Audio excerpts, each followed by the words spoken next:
इस कार्यक्रम में आमंत्रित करता हूं। कांग्रेस पार्टी की प्रवक्ता हैं।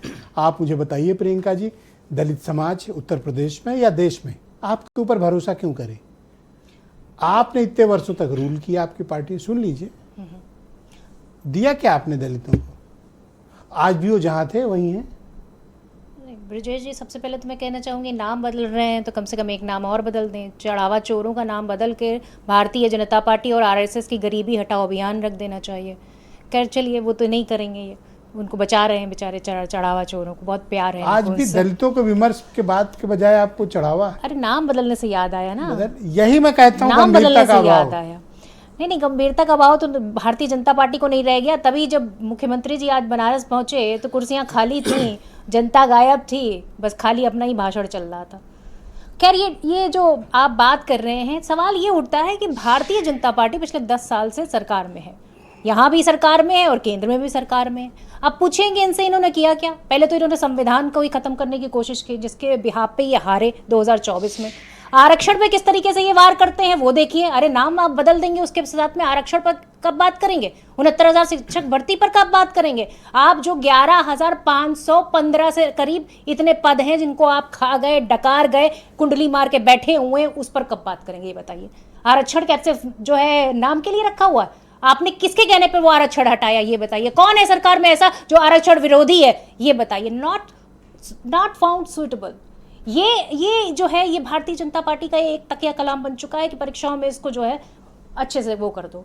अरे भाई, आप ये बताइए कि बच्चों को जो है, आप जो सब्सिडी मिलती थी, जो बच्चों को पढ़ाई के लिए मिलती थी, वो तक खा गए ये लोग। और सबसे बड़ी बात ये है कि आज जो है, अगर आप काउंट करेंगे कि जो वो साफ करते हैं, ड्रेनेज साफ करते हैं, उसमें मरने वालों की सबसे ज्यादा संख्या कहाँ की आपको पता है? उत्तर प्रदेश की, जो गटर साफ करते हैं।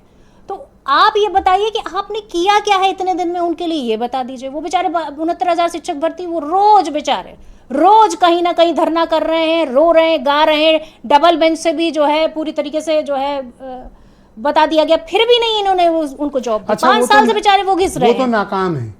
और आपकी पार्टी किस काम की है? अरे सुनिए, तो सरकारी स्कूल क्यों बंद कर रहे हैं? किससे दुश्मनी है? सरकारी स्कूल में किसका बच्चा पढ़ता है? दलित का बच्चा पढ़ता है ना। अच्छा। सरकारी स्कूल में गरीब का बच्चा पढ़ता है, उसको बंद कर दो, प्राइवेट स्कूल चलाओ, ताकि वो शिक्षा ही ना पा पाए। जब शिक्षा ही नहीं पाएगा तो वो बोलेगा क्या, वो मांगेगा क्या आरक्षण? तो समस्या ये नहीं है कि आप नाम बदल के खुश करना चाहते हैं, इसीलिए आपकी कुर्सियां खाली हैं, इसीलिए आपकी आज जो है ना क्रेडिबिलिटी खत्म हो गई है। क्या करेंगे? सिर्फ ठंडा कर देंगे, गर्म कर देंगे, उखाड़ देंगे, बुलडोजर चला देंगे। अरे किसके ऊपर चला देंगे आप? उसी गरीब के ऊपर चलाएंगे, उसी दलित के ऊपर चला रहे हैं आप। पुलिस थाने में किसकी सबसे ज्यादा डेथ होती है बताइए? पुलिस कस्टडी में सबसे ज्यादा डेथ अगर होती हैं तो दलित की होती। आप बताइए, सबसे ज्यादा पुलिस जो है किसको प्रताड़ित करती है? के बजाय आप ये बताती कि आप क्या करेंगे उनके लिए। अरे भाई, जो अब तक आपने नहीं किया। सुनिए, ये वो लोग हैं, बीजेपी तो है, उसका तो साफ क्लैरिटी है। जो मंडल जब था तब कमंडल लेके चल दिए थे, ये वही लोग हैं। इनसे क्या उम्मीद करना? चलिए हम बता देते हैं हमने क्या किया। सुनिए मैडम, 20 सेकंड बचे, आप कंप्लीट करें। हाँ, नहीं, सुन लीजिए। सबसे पहले तो 1951 था, उसमें हम लोगों ने आरक्षण की जो है सुविधा स्टार्ट कर दी थी, जिसमें सामाजिक और शैक्षणिक रूप से जो है आरक्षण की व्यवस्था की गई। उसके बाद जो है नरसिम्हा राव जी आए, जब उन्होंने क्या किया, उन्होंने जो सरकारी नौकरियां थी उसमें पदोन्नति में आरक्षण की व्यवस्था की। 2006 में मनमोहन सिंह जी ने आरक्षण की व्यवस्था की, जिसमें उच्च शिक्षा में उन्होंने आरक्षण दिया।